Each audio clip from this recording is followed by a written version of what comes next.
بسم اللہ الرحمن الرحیم۔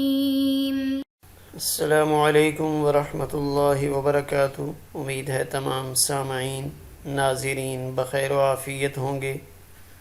آج ہم کتاب شرح عقائد کے سبق نمبر 45 کو پڑھیں گے۔ ہمارے سبق کی ابتدا نعم اطلق القول کی عبارت سے ہوگی اور ہمارا سبق دون الدلائل کی عبارت پہ مکمل ہوگا۔ آئیے پہلے اپنے آج کے سبق کی عبارت کو پڑھتے ہیں۔ بسم اللہ الرحمن الرحیم۔ نعم اطلق القول بحدوث ما سوى اللہ تعالی لیکن بمعنى الاحتیاج الى الغیر لا بمعنى سبق العدم علیہ، ثم اشار الى دلیل حدوث العالم بقوله اذ هو ای العالم اعیان و اعراض لأنه ان قام بذاته فعین وإلا فعرض وكل منهما حادث لما سنبین ولم يتعرض له المصنف رحمه الله لأن الكلام فيه طويل لا يليق بهذا المختصر كيف وهو مقصور على المسائل دون الدلائل۔ آئیے اب اپنے سبق کی عبارت کا ترجمہ کرتے ہیں۔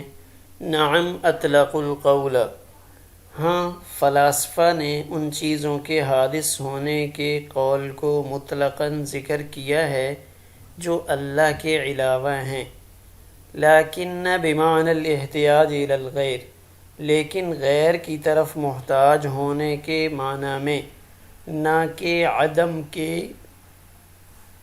سبقت کرنے کے معنی میں اس پر۔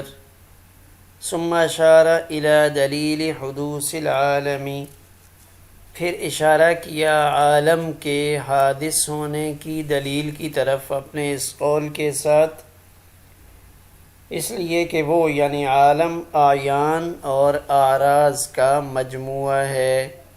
لِأَنَّهُ إِنْ قَامَ بِذَاتِهِ، اس لیے کہ عالم اگر قائم بالذات ہے تو عین ہے ورنہ عرض ہے، اور دونوں میں سے ہر ایک حادث ہے۔ لما سنبین، جس کو ہم عن قریب بیان کریں گے۔ وَلَمْ يَتَعَرَّضْ لَهُ الْمُصَنِّفُ، اور ماتن نے اس سے تعرض نہیں کیا کہ اس میں طویل کلام تھا جو اس مختصر کتاب کے مناسب نہیں۔ کیسے مناسب ہو جب کہ یہ کتاب صرف مسائل پر منحصر ہے نہ کہ دلائل پر۔ ہم آج کے سبق میں 4 باتیں سمجھنے کی کوشش کریں گے۔ سب سے پہلے فلاسفہ کا عالم کے بارے میں کیا نظریہ ہے۔ دوسری چیز حدوث ذاتی اور حدوث زمانی کیا ہوتا ہے۔ تیسرا قدم ذاتی اور قدم زمانی کس سے کہتے ہیں۔ اور چوتھی چیز کس عالم کے حادث ہونے پر متکلمین بطور دلیل کیا چیز پیش کرتے ہیں۔ آئیے سب سے پہلے فلاسفہ کا عالم کے بارے میں کیا نظریہ ہے اس کو جاننے کی کوشش کرتے ہیں۔ ہمارے سبق کی ابتدا نعم اطلق القول کی عبارت سے ہو رہی ہے۔ یہاں ایک سوال مقدر کا جواب ہے۔ سوال یہ ہے کہ آپ نے تو یہ فرمایا کہ فلاسفہ عالم کو قدیم مانتے ہیں، حادث نہیں مانتے، حالانکہ فلاسفہ کی کتابوں میں ما سوی اللہ کے حادث ہونے کی تصریح ہے۔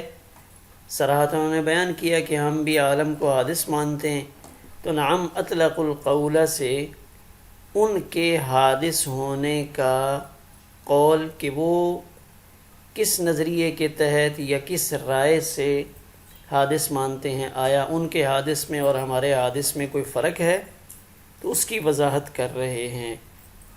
لیکن بمعنی الاحتیاج الی الغیر لا بمعنی سبق العدم علیہ۔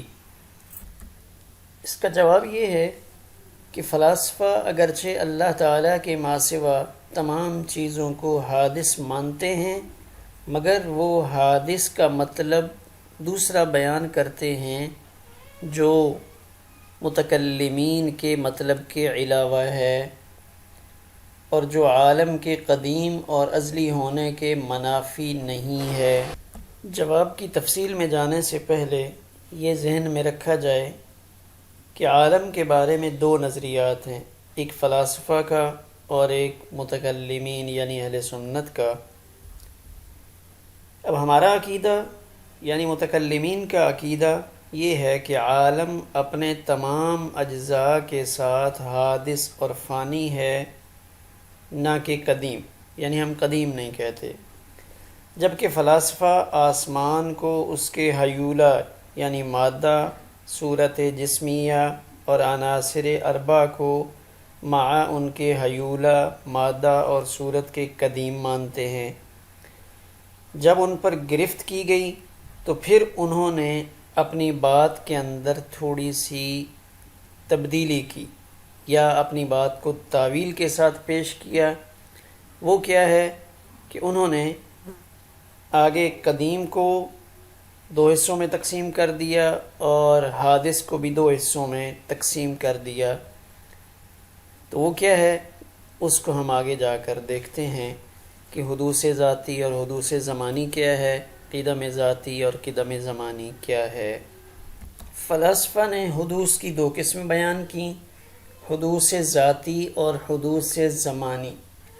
حدوث ذاتی کا معنی یہ ہے کسی شے کا اپنے وجود میں غیر یعنی علت کا محتاج ہونا، کہ کوئی چیز اپنی وجود میں کسی غیر کی محتاج ہو مگر وہ چیز کبھی بھی معدوم نہ ہو بلکہ ہمیشہ سے موجود ہو۔ پس حادث بالذات ان کے نزدیک وہ ہے جس کا وجود غیر سے مستفاد ہے، غیر سے حاصل کیا گیا ہے اور وہ ہمیشہ سے موجود ہے، یعنی وہ چیز غیر سے حاصل کی گئی ہے لیکن ہے ہمیشہ سے موجود۔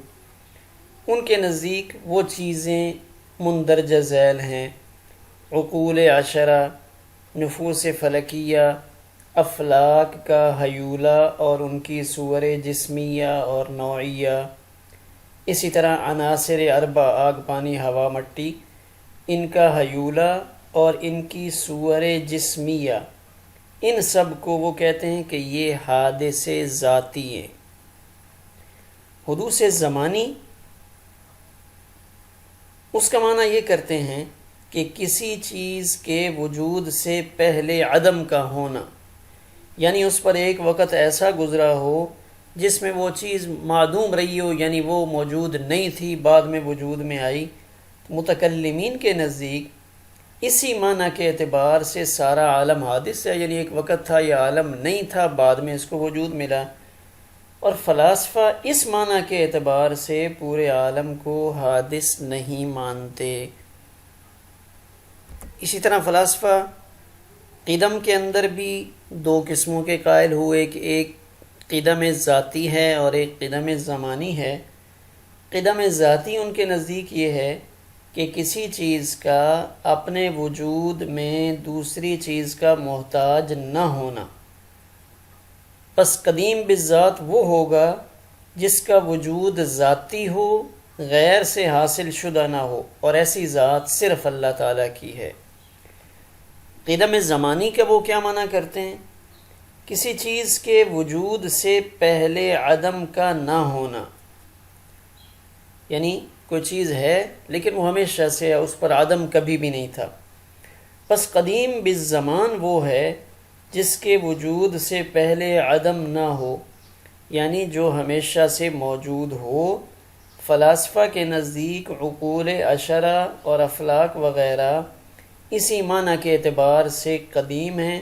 ان کے نزدیک عقول عشرہ اور افلاک، ان پر کبھی بھی عدم نہیں طاری ہوا تھا، یہ ہمیشہ سے موجود ہیں۔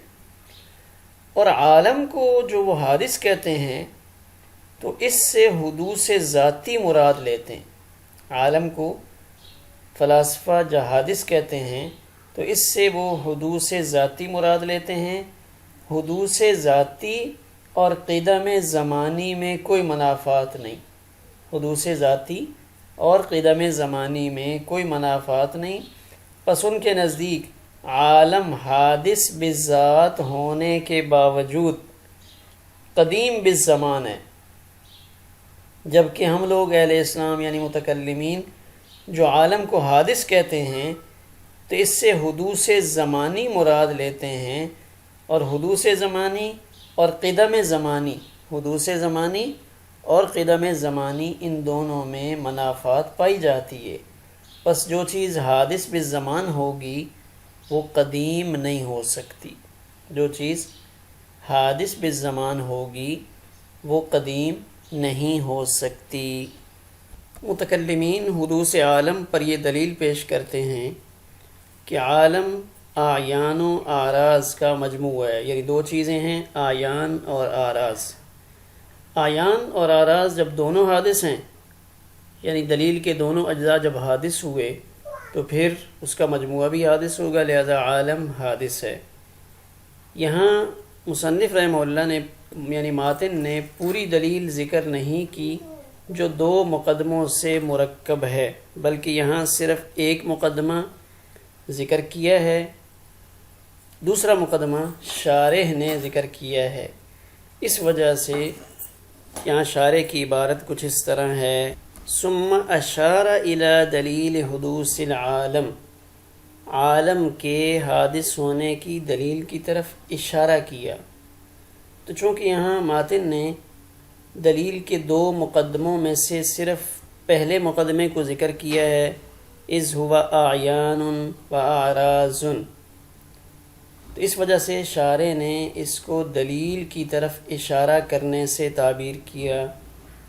اشارے سے تعبیر کرنے کی ایک وجہ اور بھی ہو سکتی ہے کہ مصنف کا مقصد اپنے قول اذ هو اعیان و اعراض سے عالم کی تقسیم اور اس کے اقسام کو ذکر کرنا ہے، اور ہو سکتا ہے عالم کے حادث ہونے کی دلیل بیان کرنا شاید اس وقت ان کا مطمح نظر ہی نہ ہو، لیکن چونکہ تقسیم پر دلالت کرنے والا ان کا قول مذکور، انہوں نے جو یہ بات ذکر کی اعیان و اعراض، یہ حدوث عالم کی دلیل کا ایک مقدمہ تو بن جاتا ہے، یعنی ہو سکتا ہے انہوں نے اس کو بطور دلیل پیش کیا ہی نہ ہو، لیکن جو ایک دلیل بنتی ہے اس دلیل کا پہلا مقدمہ تو کم از کم یہ بن جاتا ہے،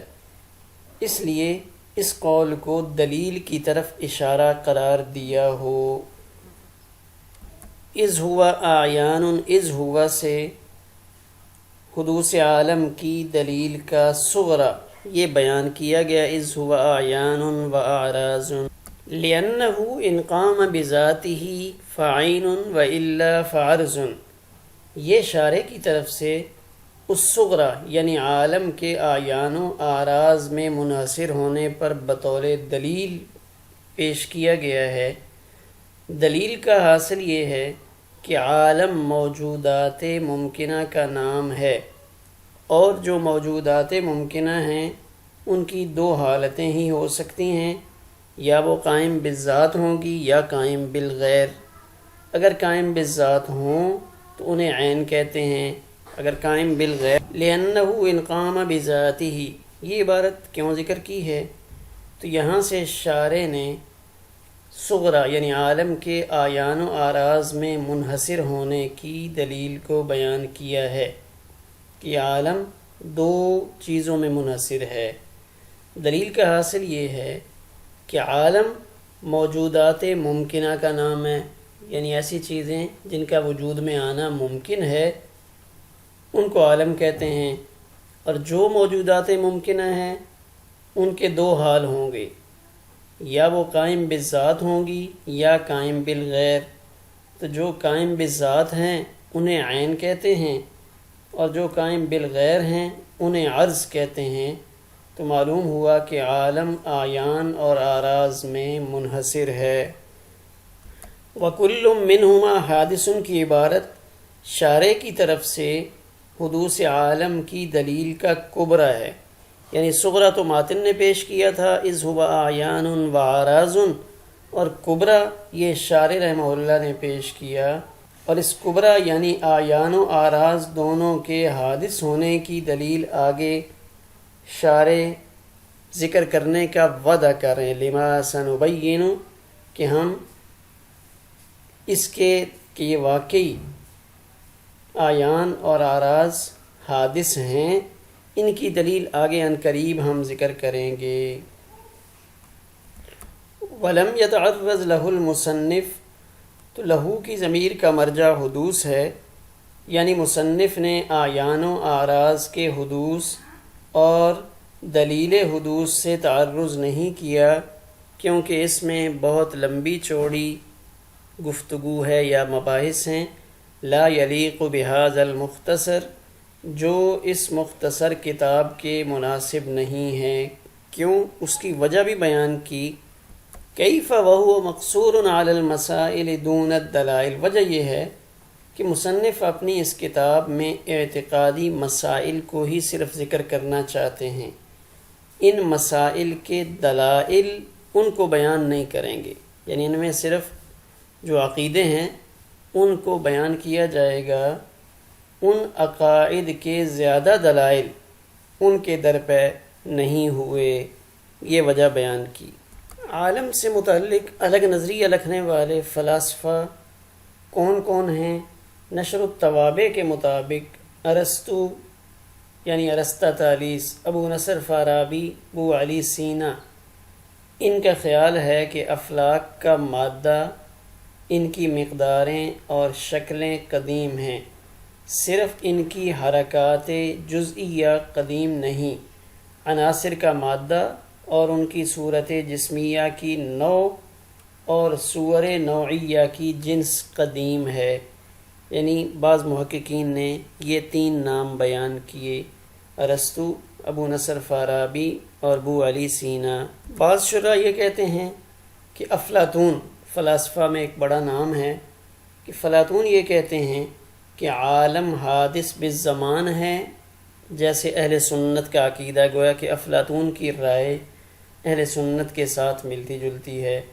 دوسرا مذہب فیثاغورس اور سقراط کا ہے، ان کا مذہب یہ ہے کہ اجسام قدیم بالمادہ اور حادث بصور ہیں، مادے کے اعتبار سے قدیم ہیں، صورت کے اعتبار سے حادث ہیں۔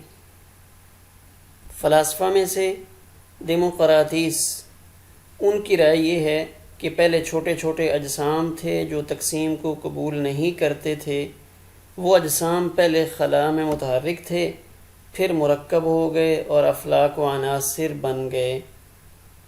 جالینوس، ان کا مذہب توقف نقل کیا جاتا ہے۔ ہمارا آج کا سبق اسی پر مکمل ہوا۔